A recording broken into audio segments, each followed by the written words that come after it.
بھارتی جارحیت نے خطے کو خطرناک جنگ کے دہانے پر لا کھڑا کیا۔ کسی بھی وجہ سے دو طرفہ تصادم بہت بڑی غلطی ہوگی۔ فیلڈ مارشل عاصم منیر کا امریکہ میں پاکستانی کمیونٹی سے خطاب۔ کہا، پاکستان امن کا خواہاں اور بھارت اب بھی خطے میں عدم استحکام پر بضد ہے۔ بھارت نے بہانہ بنا کر پاکستان کی خود مختاری کی سنگین خلاف ورزی کی، جس کا سبق آموز جواب دیا۔ آگے بھی کوئی جارحیت ہوئی تو بھرپور جواب دیں گے۔ بھارت اپنے آپ کو وشوا گرو کے طور پر پیش کرنا چاہتا ہے، لیکن عملی طور پر ایسا کچھ نہیں۔ بھارتی خفیہ ایجنسی را کی ٹرانس نیشنل دہشت گرد سرگرمیوں میں شمولیت عالمی سطح پر شدید تشویش کا باعث ہے۔ مقبوضہ کشمیر بھارت کا اندرونی نہیں، بین الاقوامی تسلیم شدہ نامکمل ایجنڈا ہے۔ کشمیر پاکستان کی شیرگ ہے۔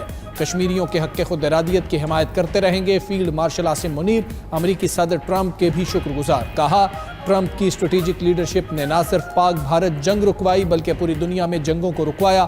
امریکہ کے ساتھ ممکنہ تجارتی معاہدے کی بدولت پاکستان میں بھاری سرمایہ کاری متوقع ہے۔ سعودی عرب، UAE، چین اور دیگر ممالک سے بھی مختلف مفاہمتی یادداشتوں پر عمل درآمد جاری ہے۔ عالمی معاشی تعاون اور سرمایہ کاری کو مزید فروغ دیں گے۔ فیلڈ مارشل نے غزہ میں جاری نسل کشی کو بدترین انسانی المیہ قرار دیا۔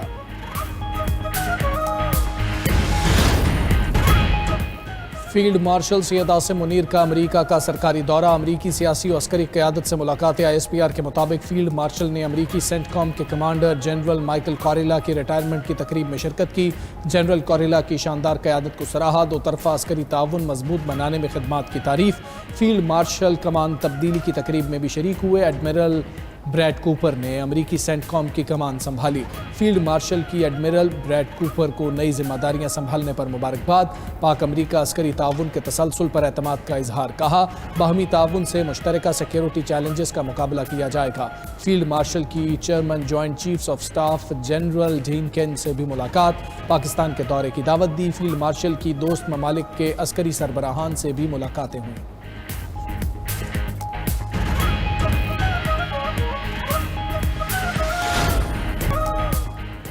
ترکیہ کے مغربی علاقے میں 6.1 شدت کا زلزلہ، متعدد عمارتیں منہدم ہو گئیں۔ ملبے تلے دبے افراد کی تلاش اور ریسکیو آپریشن جاری ہے۔ شہریوں میں خوف و ہراس۔ زلزلہ پیما مرکز کے مطابق مرکز صوبہ بالی کیسر کا علاقہ سندرگی تھا۔ گہرائی 11 کلومیٹر ریکارڈ کی گئی۔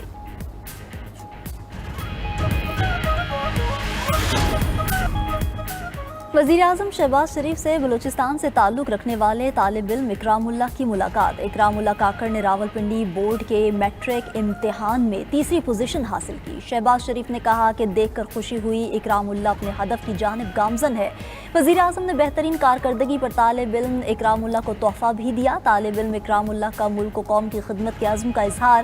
وزیراعظم نے 2022 میں اکرام اللہ کے تعلیمی اخراجات اٹھانے کا اعلان کیا تھا۔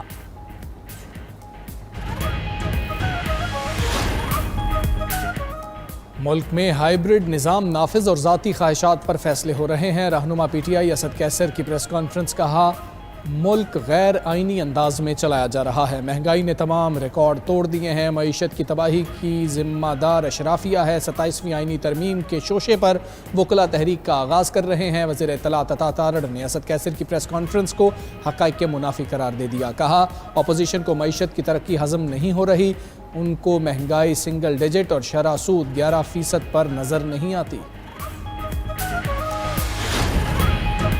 پاکستان اور امریکہ کے درمیان تجارتی حجم میں 16% اضافہ۔ ادارہ شماریات کے مطابق ایک سال میں امریکہ کے ساتھ تجارتی سرپلس $4 ارب سے زائد رہا۔ دو طرفہ تجارتی حجم $7 ارب 59 کروڑ 80 لاکھ ریکارڈ۔ پاکستان نے امریکہ کو $5 ارب 83 کروڑ کی برآمدات کی۔ بیڈ، ٹیبلز اور کچن چادروں کی برآمدات کا حجم سب سے زیادہ $1 ارب 38 لاکھ رہا۔ امریکہ سے $1 ارب 76 کروڑ 30 لاکھ کی درآمدات کی گئیں۔ آزادی کا جشن بھی، قومی ذمہ داری بھی۔ ارض پاک کو موسمیاتی تبدیلی کے اثرات سے بچائیں، پودا لگائیں، تصویر بنائیں اور بھیج لیں 92 نیوز کے واٹس ایپ نمبر پر۔ ہمارا واٹس ایپ نمبر آپ کی اسکرین پر۔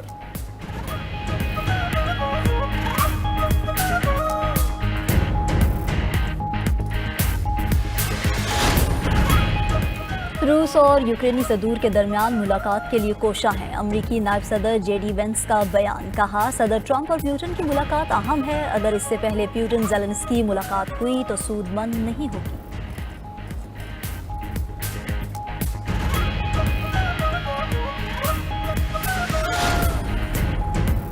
ایران نے جوہری سائنسدانوں کو محفوظ مقامات پر منتقل کر دیا۔ برطانوی اخبار کے مطابق جون میں اسرائیلی حملوں سے متعدد جوہری سائنسدان شہید ہو گئے تھے۔ بچ جانے والے سائنسدان نے اپنے گھروں میں ہیں نہ یونیورسٹیز میں پڑھا رہے ہیں۔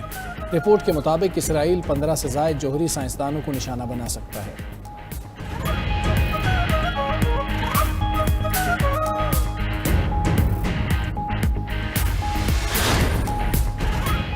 برطانیہ کا غیر ملکی مجرموں کی فوری ملک بدری کا منصوبہ۔ وزیر قانون شبانہ محمود نے قانون میں تبدیلی کی تجویز پیش کر دی، جس کے تحت غیر ملکی قیدیوں کو سزا شروع ہوتے ہی ڈیپورٹ کر دیا جائے گا۔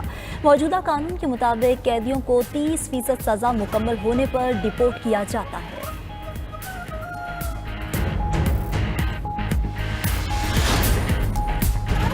امریکہ کے شمال مشرقی علاقوں میں شدید بارشوں کے بعد سیلاب۔ نیو جرسی میں گاڑی پانی میں بہنے سے 2 افراد ہلاک۔ نیو یارک سٹی میں سب وے اسٹیشن زیر آب، سڑکیں بند، درجنوں پروازیں منسوخ ہو گئیں۔ 24 گھنٹوں میں 100 فلیش فلڈ وارننگز جاری کی جا چکی۔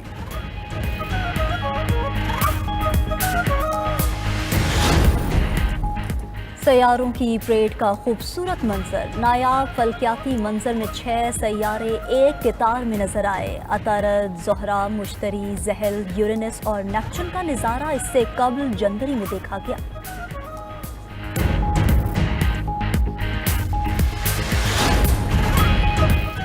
بھارتی نوجوان کرکٹرز کی اچھی کارکردگی۔ اسٹار کرکٹرز ویرات کوہلی اور روہت شرما کا ون ڈے کرکٹ سے بھی جلد ریٹائرمنٹ کا امکان۔ بھارتی میڈیا کے مطابق کوہلی اور روہت کا ورلڈ کپ 2027 کھیلنے کا امکان نہیں۔ اکتوبر میں آسٹریلیا کے خلاف سیریز دونوں کھلاڑیوں کا آخری ایونٹ ہو سکتا ہے۔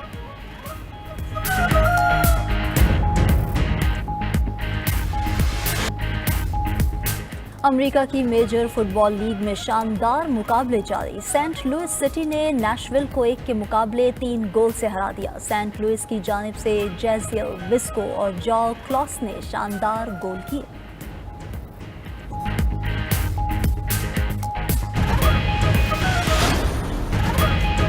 اور چین کے شہر چینگڈو میں ورلڈ گیمز کے تیسرے روز تمغوں کی برسات۔ کئی نئے ریکارڈز بھی بن گئے۔ پولینڈ کی جولیا نے فری ڈائیونگ ایونٹ میں نیا عالمی ریکارڈ بنا دیا۔ جولیا نے ایک سانس میں 222.5 میٹر کا فاصلہ طے کیا۔ تائیوان کی خواتین کی ٹگ آف وار ٹیم نے 500 کلو گرام ایونٹ میں 6ٹھی بار سونے کا تمغہ جیتا۔ مردوں کے سپرنٹ ریس میں یانگ نے سونے کا تمغہ جیتا۔